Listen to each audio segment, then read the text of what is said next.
नमस्कार साथियों, नानक क्लासेस सिर्फ सर यूट्यूब चैनल पे आप सभी साथियों का स्वागत है। और रीट मेन परीक्षा 2025 के लिए, चाहे वो L2 हो चाहे L1 हो, दोनों ही एग्जाम के लिए बहुत ही खास मेंस एग्जाम के लिए हम राजस्थान का इतिहास पढ़ रहे हैं टॉपिक वाइज। सबसे पहले मेवाड़ के इस गुहिल वंश को पढ़ रहे हैं और आज का टॉपिक रहेगा राज सिंह। 1652 में वो गद्दी पर बैठे थे। जगत सिंह प्रथम के बाद जगत सिंह प्रथम तक हम पढ़ चुके हैं और इनकी मृत्यु 1680 में हुई थी। जाने इनके बारे में। राज सिंह प्रथम, देखिए, राज सिंह सबसे पहले राज सिंह 1652 में गद्दी पर बैठते हैं और 1680 में इनकी मृत्यु होती है। चाहे फर्स्ट ग्रेड है, चाहे सेकंड ग्रेड है, चाहे रीट है, सबके लिए ये क्वेश्चन आता ही आता है।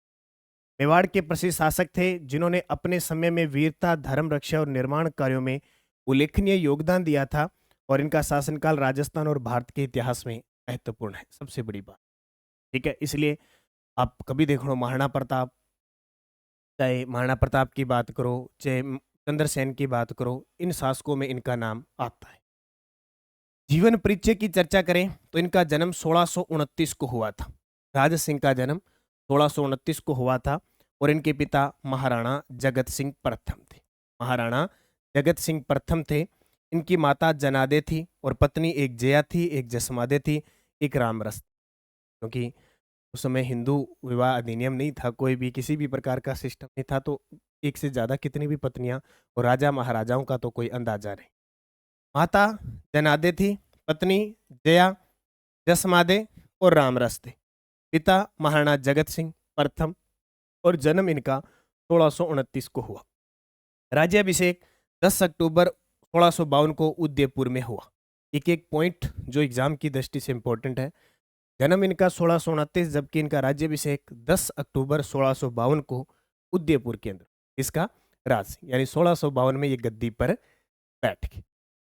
प्रमुख घटनाएं और उपलब्धियों की बात करें तो इनका मुगल संबंध क्या था, क्योंकि देखो भाई, जब ये 1652 में गद्दी पर बैठे, जब 1652 में गद्दी पर बैठे, उस समय मुगल बादशाह कौन थे। एक प्रश्न ये आता है कि जब वो गद्दी पर बैठे, राज्याभिषेक हुआ 1652 में, इसका राज सिंह का। राज सिंह का जब राज्याभिषेक हुआ तो मुगल बादशाह थे शाहजहां। शाहजहां थे। 1658 में फिर कौन बन गए, औरंगजेब। तो प्रश्न ये भी आएगा कि राज सिंह ने किन दो मुगल बादशाहों का काल देखा, तो पहले शाहजहां और औरंगजेब। प्रश्न आ जाए कि राज सिंह ने किन दो मुगल बादशाहों का काल देखा, तो आपका उत्तर होगा शाहजहां और औरंगजेब। प्रश्न आ जाए कि जब 1652 में जब वो गद्दी पर बैठे, जब इनका राज्याभिषेक हुआ, उस समय मुगल बादशाह कौन थे, तो आपका उत्तर आएगा शाहजहां। ठीक है। अब देखिए मुगल संबंध देखें तो शाहजहां ने राज सिंह को राणा की उपाधि दी। शाहजहां ने राज सिंह को राणा की उपाधि दी और 5000 जात और 5000 सवार का मनसब प्रदान किया। सवार का मतलब क्या होता है कि वो कितने जो घोड़े हाथी है उनका नेतृत्व करता है। जात का मतलब होता है कि वो कितने सैनिकों का नेतृत्व करता है। ठीक है। आज जैसे वेतन भत्ते देते हैं ना ग्रेड पे, सेम वही कहानी है। यानी कुल मिला के इनको शाहजहां ने 5000 का मनसब दिया था। मनसब दोनों मिला के हो जाएंगे, जात और सवार पर निर्धारित होते थे। और ये मनसब प्रथा अकबर के द्वारा। औरंगजेब ने उन्हें 6000 का मनसब दे दिया। शाहजहां ने जहां 5000 का मनसब दिया, औरंगजेब ने 6000 का मनसब दिया तथा ग्यासपुरा, डूंगरपुर और बांसवाड़ा के परगने सौंप दी। बहुत इंपॉर्टेंट चीजें बता रहा हूं मैं आपको। स्लाइड लेके आए, इसका मतलब ये नहीं है स्लाइड से अपने क्या कि लिखने में ज्यादा टाइम वेस्ट नहीं करेंगे, तो यहाँ चीजें समझ लें। औरंगजेब ने 6000 का मनसब दिया, ग्यासपुरा, डूंगरपुर और बांसवाड़ा के परगने सौंपे। 1679 में जब औरंगजेब ने जजिया कर लगाया तो राज सिंह ने इसे देने से इनकार कर दिया। जजिया कर क्या होता है? जजिया कर क्या होता है? गैर मुसलमानों पर लगने वाला कर। गैर मुसलमानों पर लगने वाला धार्मिक कर है। ध्यान रखना, ये प्रश्न आ जाए कि किस प्रकार का कर है, तो धार्मिक कर है। एक धार्मिक कर है और उसी पे लगता था जो कुरान नहीं पढ़ता था। किसने लगाया? 1679। भारत में सबसे पहले मोहम्मद बिन कासिम ने लगाया था। चलता रहा, फिर अकबर ने बंद कर दिया था। अकबर ने 1564 में बंद कर दिया था। औरंगजेब ने वापिस 1679 में लगा दिया और राज सिंह के पास पत्र भेजा, बोले जजिया कर दो। तो राज सिंह ने कहा मैं कर नहीं दूंगा, मैं कर दूंगा ही नहीं। तो राज सिंह के साथ फिर विवाद हो जाते हैं औरंगजेब। 1679 में गैर मुसलमानों पर लगने वाला धार्मिक कर था, जिसे देने से मना कर दिया। ठीक है, और एक और बता देता हूं, राज सिंह उत्तर भारत में, उत्तर भारत में औरंगजेब के समय, औरंगजेब उत्तर भारत में औरंगजेब का प्रतिरोध करने वाला, प्रतिरोध करने वाला, करने वाला एकमात्र शासक, एकमात्र शासक राज सिंह था। कौन था? एकमात्र शासक राज सिंह था। याद रखना, उत्तर भारत में औरंगजेब का प्रतिरोध करने वाला एकमात्र शासक उस समय राज सिंह था। उसके समय, राज सिंह के समय राठौड़ और सिसोदिया गठबंधन हो जाता है। राठौड़ मारवाड़ के, सिसोदिया गठबंधन हो जाता है। राज सिंह ने अजीत सिंह की सहायता की थी, ये तो आपको पता है कि जब 1678 में जसवंत सिंह प्रथम की मृत्यु हो जाती है, उसके बाद में अजीत सिंह का जन्म होता है 1679 में, और औरंगजेब उसको अपने दरबार में ले जाता है और कैद कर लेता है। फिर क्या करते हैं, दुर्गादास राठौड़ और गोरादाई दोनों मिलकर उसको औरंगजेब के चंगुल से बचाते हैं। और किसके पास सहायता लेते हैं? राज सिंह के पास। और राज सिंह अजीत सिंह को सहायता देता है। इसे राठौड़ सिसोदिया गठबंधन कहते हैं। और एक जागीर देता है, केलवा की जागीर, केलवा की जागीर देता है। और ये यहां से क्या है, सिसोदिया और राठौड़ों का गठबंधन है हो जाता है। ये प्रश्न पूछ ले कि राठौड़ सिसोदिया गठबंधन मेवाड़ के किस शासक के समय हुआ था? राज सिंह, राज सिंह के समय। धार्मिक कार्य इन्होंने क्या करवाए? अच्छी धार्मिक प्रवृत्ति का था। वल्लभ संप्रदाय से इनका संबंध है। पूछ ले इस राजा का संबंध किससे है? वल्लभ संप्रदाय। कारण, श्रीनाथ जी की मूर्ति 1672 में वृंदावन से लाई गई थी। श्रीनाथ जी, वृंदावन कहाँ पे है? यूपी में। उत्तर प्रदेश से जब औरंगजेब की कट्टर नीति चल रही थी, औरंगजेब हिंदू मंदिरों को तोड़वा रहा था, और सबसे ज्यादा हिंदू मंदिर मथुरा, वृंदावन, वाराणसी क्षेत्र में खूब थे। तो वहाँ के जो ब्राह्मण हैं वो मूर्तियां लेकर, श्रीनाथ जी की मूर्ति है, द्वारकाधीश जी की मूर्ति है, वो मूर्ति लेकर मेवाड़ आए। उनको पता है कि राज सिंह हमें शरण दे सकता है, तो वे मेवाड़ आए और यहाँ राज सिंह ने शरण दी थी। श्रीनाथ जी की मूर्ति 1672 में वृंदावन से जो लाई गई थी, उसे कहाँ स्थापित किया? सिहाड़ में। सिहाड़ में स्थापित किया, जो सिहाड़ राजसमंद के अंदर है। आज वो कहलाता है नाथ द्वारा। क्या कहलाता है? नाथ द्वारा, जहाँ की पिछवाई पेंटिंग प्रसिद्ध है, जहाँ की पिछवाई कला प्रसिद्ध है नाथ द्वारा की, जहाँ गुलाबी गणगौर बनाई जाती है पंचमी। ठीक है, वो नाथ द्वारा पहले सिहाड़ के नाम से जाना जाता था। जैसे ही 1672 में श्रीनाथ जी की मूर्ति को जो वृंदावन से लाई गई थी स्थापित की गई। ये प्रश्न आता है, फिक्स है। अंबिका माता का मंदिर बनाया था राजसमंद के अंदर। द्वारकाधीश मंदिर कांकरोली के अंदर बनवाया। श्रीनाथ जी का मंदिर नाथ द्वारा का निर्माण इनके प्रमुख निर्माण। धार्मिक कार्य की बात करें, अंबिका माता मंदिर, द्वारकाधीश मंदिर, कांकरोली। वैसे ये अंबिका माता का मंदिर एक उदयपुर में भी है, उदयपुर में भी है, जगत, ठीक है, जगत उदयपुर में।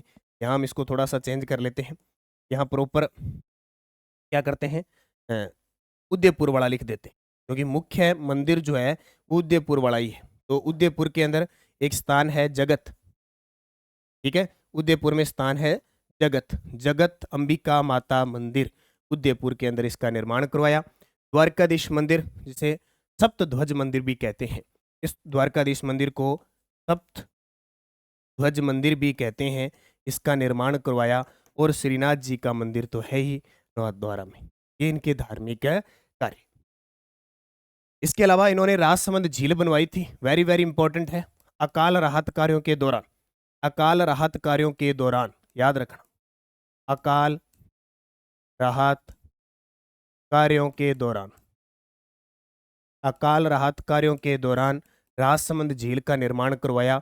1662 में निर्माण शुरू हुआ और 1676 में जाके बना। ये प्रश्न आ सकता है। गोमती, केलवा और ताल नदियों के पानी को रोककर बनाई गई थी। इस झील को, एक गोमती नदी, एक केलवा, एक चीज, छोटी छोटी नदियां होती है, नाले से होते हैं, इनका पानी रोक के एक झील का निर्माण करवाया, जो क्या कहलाई? राजसमंद। तो राजसमंद झील के नाम पे जिले का नाम पड़ा राजसमंद। उस समय 1 करोड़ रुपए कहते इस पे खर्चा आया था। 9 चौकी पाल इस झील के किनारे बनी है। 9 चौकी पाल है इस झील के किनारे। इसके अलावा घेवर माता का मंदिर है, घेवर माता मंदिर, ये इस झील के किनारे है। कौन सा? घेवर माता मंदिर। एक सती मंदिर है, सती माता का मंदिर है। घेवर बिना पति के सती हुई थी। घेवर माता का मंदिर या सती माता का मंदिर है इस झील के किनारे। और एक 9 चौकी पाल है, वेरी वेरी इंपॉर्टेंट है। और इसी 9 चौकी पाल के किनारे राज प्रशस्ति अंकित है, जो आगे पढ़ा रहा हूं। ठीक है, याद रखना। राजसमंद शहर की स्थापना भी इसी के समय हुई थी। तिबारी किले का निर्माण भी इन्होंने करवाया था। जाना सागर तालाब माता जनादे द्वारा निर्मित है, कि माता जो जनादे थी उनके द्वारा जाना सागर तालाब बनाया गया। इन्होंने देवारी किले का निर्माण करवाया था और अपने नाम से राजसमंद शहर, राजसमंद झील बनवाई थी। त्रिमुखी बावड़ी, जया बावड़ी जिसको कहते हैं, पत्नी रामरस दे द्वारा निर्मित है। वेरी वेरी इंपॉर्टेंट है, बहुत बार प्रश्न आ गया। ये त्रिमुखी बावड़ी उदयपुर के अंदर है, जिसे जया बावड़ी के नाम से जाना जाता है। इस नाम से जया बावड़ी के नाम से जाना जाता है। इनकी पत्नी रामरस दे के द्वारा इसका निर्माण है करवाया। ठीक है, राज प्रशस्ति, यहां से क्वेश्चन बार बार पूछा जाता है। यह विश्व की सबसे बड़ी प्रशस्ति है, यह विश्व की सबसे बड़ी प्रशस्ति है। इसके लेखक रणछोड़ दास भट्ट हैं और इसकी भाषा संस्कृत है। विश्व की सबसे बड़ी प्रशस्ति है। 25 बड़े बड़े 25 बड़े बड़े काले संगमरमर पर निर्मित है। ठीक है, राज प्रशस्ति 25 बड़े बड़े काले संगमरमर पर निर्मित है। भाषा इसकी संस्कृत है। लेखक इसके रणछोड़ दास भट्ट है और यह विश्व की सबसे बड़ी प्रशस्ति। यहां से प्रश्न आता है, पूछ ले कि राज प्रशस्ति का संबंध किससे? राज। इनका विवाह औरंगजेब के विरोध में आकर किशनगढ़ के शासक रूप सिंह की पुत्री चारुमती से विवाह किया। बहुत ही गजब का प्रश्न है कि मेवाड़ के किस शासक ने औरंगजेब के खिलाफ जाकर किशनगढ़ की राजकुमारी चारुमती से विवाह किया था? ये चारुमती विवाह करना चाहती थी, पता है किससे? हिंदू धर्म में विवाह करना चाहती थी। और इस रूप सिंह का पुत्र था, रूप सिंह का पुत्र था मान सिंह, उसकी अच्छी बनती थी किसके साथ? औरंगजेब के साथ। तो मान सिंह ने सोचा, मैं मेरी जो बहन है उसकी शादी औरंगजेब से कर दूं, हिंदुस्तान का बादशाह मेरी चलेगी, मेवाड़ में मेरी चले, किशनगढ़ क्षेत्र में, राजस्थान में मेरी चलेगी। लेकिन चारुमती कह रही है कि हिंदू धर्म के रक्षक राज सिंह को पत्र भेजती है और उसने क्या कहा? बोले, आपके होते, राज सिंह को, आपके होते हुए मैं मुस्लिम धर्म में कैसे जा सकता? उसने बार बार राज सिंह को पत्र लिखा, बोले मेरी शादी होगी तो आपसे, वरना मैं आत्महत्या कर लूंगी। कि छोरियां को तकड़ो काम हुआ है, छोरियां बस इमोशनल अत्याचार बहुत जल्दी कर दे। तो चारुमती 2-3 बार पत्र गए, इधर से दबाव था कि औरंगजेब से शादी करनी है। अब औरंगजेब बादशाह था, उसकी माननी, ये छोटे मोटे किशनगढ़ वाले मानने पड़ते थे तब। और राज सिंह कहता है कि औरंगजेब तो शादी की तैयारी कर रहा था, राज सिंह चारुमती को मंडप से ही उठा के ले गया था और जाके अपने महल में जाके शादी कर ली थी। औरंगजेब के विरोध जाकर किशनगढ़ के शासक जो रूप सिंह की पुत्री थी चारुमती से विवाह किया था राज सिंह। ये प्रश्न बहुत बार आता है। हाड़ी रानी सलह कंवर, नाम सुना है, बूंदी के शासक संग्राम सिंह की पुत्री और रावत कृष्ण रतन सिंह चुड़ावत की पत्नी थी। बूंदी के शासक संग्राम सिंह की पुत्री, क्योंकि हाड़ा शासकों की थी तो हाड़ी रानी, रावत रतन सिंह चुड़ावत की पत्नी थी। ये थे सलूम्बर के, कहाँ के थे? सलूम्बर के रावत थे रतन सिंह चुड़ावत। युद्ध में जाते समय रतन सिंह के आग्रह पर हाड़ी रानी ने अपना सिर काटकर निशानी के रूप में दिया। होता क्या है कि उधर से राज सिंह ने चारुमती से शादी की, इधर से ये रावत रतन सिंह चुड़ावत है, इसकी शादी हो गई हाड़ी रानी सलह कंवर से।